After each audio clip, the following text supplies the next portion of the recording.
प्रणाम माता सरस्वती। लवकुश, तुम दोनों ने ही पराक्रम की प्रकाष्ठा पार की है। मैं तुम दोनों से ही अत्यंत प्रसन्न हूं। मांगो, क्या वर चाहते हो? सब कुछ तो है हमारे पास, और अब तो श्री राम से भेंट के द्वार भी खुल चुके हैं हमारे लिए। तो ये स्वप्न भी पूर्ण ही हो जाएगा। किंतु यदि आप कुछ देना चाहती हैं तो इस कन्या के माता पिता को नेत्र दे दीजिए। अद्भुत।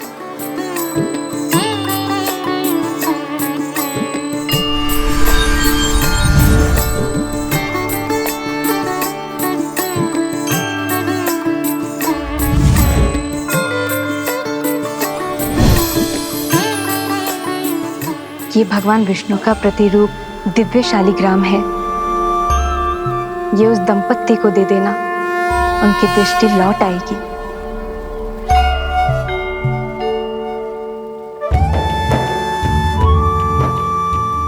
धन्यवाद माता। कोटि कोटि धन्यवाद। तुम दोनों ने अपना स्वार्थ छोड़ के दूसरों का कल्याण चुना। तुम दोनों का अपनी इच्छाओं पर पूर्ण नियंत्रण है। ये दुष्ट तुमने परास्त किया है, ये इच्छाओं का स्वरूप है। कुछ समझ नहीं आया माता। धर्म के 4 पग हैं। सत्य पूर्ण होने से 3 पग रह गए थे। जब धर्म का एक और पग टूटेगा, अर्थात त्रेता पूर्ण होगा और द्वापर युग का आरंभ होगा, धर्म का पालन करना अधिक कठिन हो जाएगा। जिस वृद्ध दंपत्ति की तुमने सहायता की, वो योग एवं भक्ति के प्रतिरूप है। ये दुष्ट वास्तव में इच्छाएं हैं। जैसे जैसे इच्छाएं बलवान होती है, वैसे वैसे ही भक्ति आडंबर बन जाती है और योग केवल शारीरिक श्रम बन जाता है। स्मरण रखना लवकुश, जिसका मन मर्यादा में हो वो पुरुषोत्तम होता है। मर्यादा पुरुषोत्तम तो श्री राम है। और जब तक वो इस भूमि पर है, धर्म को किसका भय? हम अयोध्या जाकर श्री राम कथा का गान करने ही तो आए थे। तो फिर इसलिए मैं अपनी ओर से तुम दोनों को एक भेंट देती हूँ। इसे आशीर्वाद समझ के अपने पास रख लो।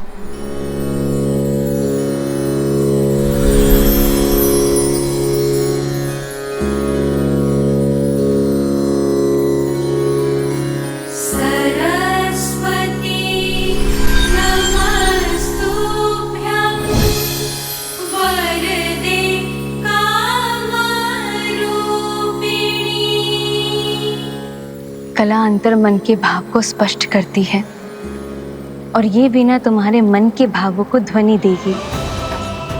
इस वीणा के साथ राम कथा का गायन करोगे, वो कथा समय के अंत तक अमर हो जाएगी। धन्यवाद माता। कोटि कोटि धन्यवाद।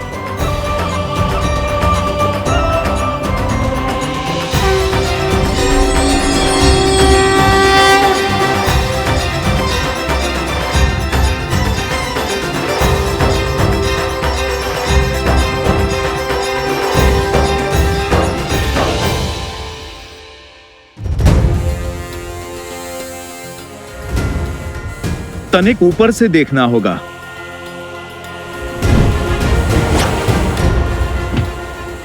जय श्री राम। बजरंगबली हनुमान, जय जय महाबली हनुमान। भैया, मुझसे तो प्रतीक्षा ही नहीं हो रही। मन कहता है इसे अभी बजा कर देखूं।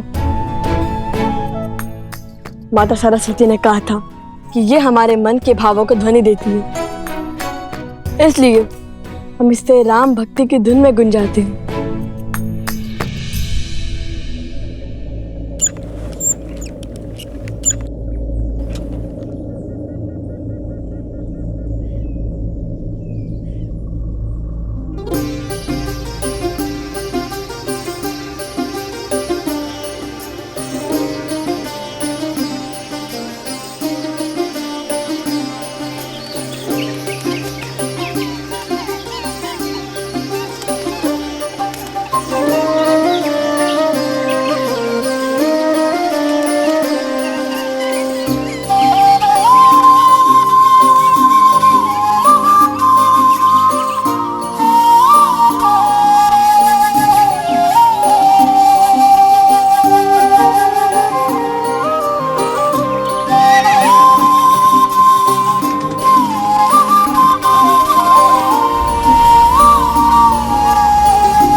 इतनी सुंदर धुन है।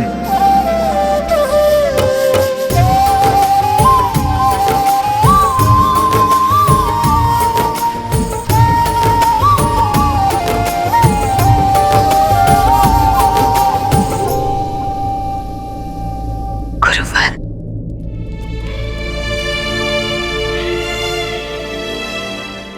गुरुवर, मेरे लव कुश ठीक तो है ना? क्या कहा भगवान वाल्मीकि ने? सब कुशल मंगल है देवी। वैसे भी जब पिता के कार्य में पुत्र निमित्त बने तो उससे अधिक शुभ और क्या हो सकता है। भैया, ये अश्वतनिक अशांत लग रहा है। वो इसलिए क्योंकि अश्व हमेशा वन में वृक्षों के बीच टोली में घूमते हैं ताकि उनकी रक्षा हो सके, और ये अश्व अकेला है, वृक्षों से भरे वन में विचरण कर रहा है। सिंहों का आखेट बन सकता है। क्या पता ये अश्विन कुमार में से एक हो। वैसे भी पग पग पर हमारी परीक्षा हो रही है।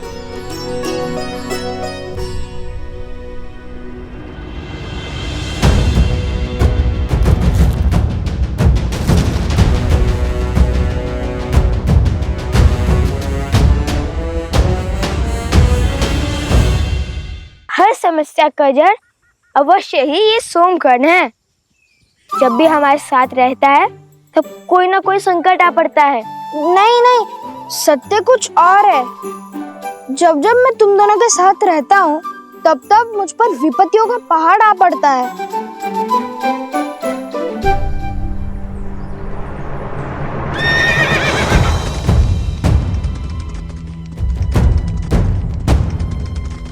संभाल कर मित्र, चोट लग जाएगी।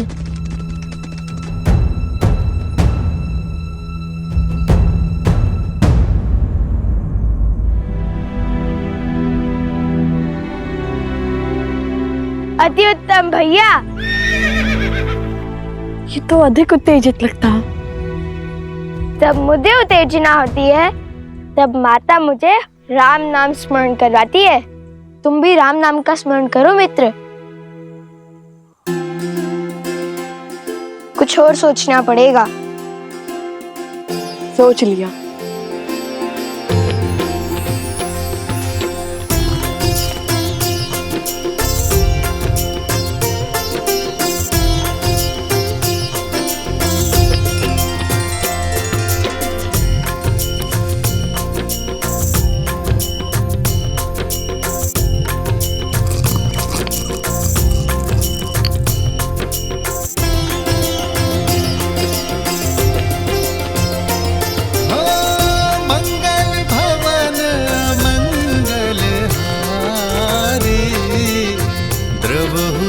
दशरथ अजर बिहारी होई सोई जो राम रचि राखा को करी तरन बढ़ावे साखा। अद्भुत युक्ति लगाई भैया, किंतु श्री राम के नाम के साथ माता सीता का भी नाम लिखकर देखिए, संपूर्ण रूप से शांत हो जाएगा।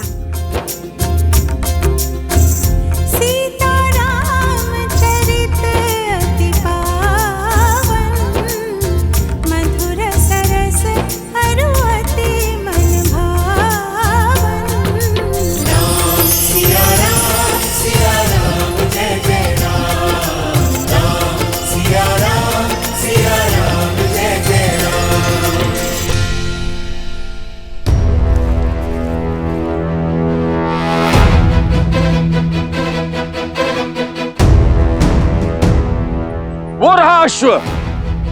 भैया भागो। अरे कहाँ भाग रहे हो? विपत्ति से दूर। पहले तुनीर का चोर समझकर हमारे पीछे भागे, उसके बाद वो अश्व का स्वामी, और अब इसे खोजने भी कोई आ रहा है। जिनका अश्व है वो आ गए हैं।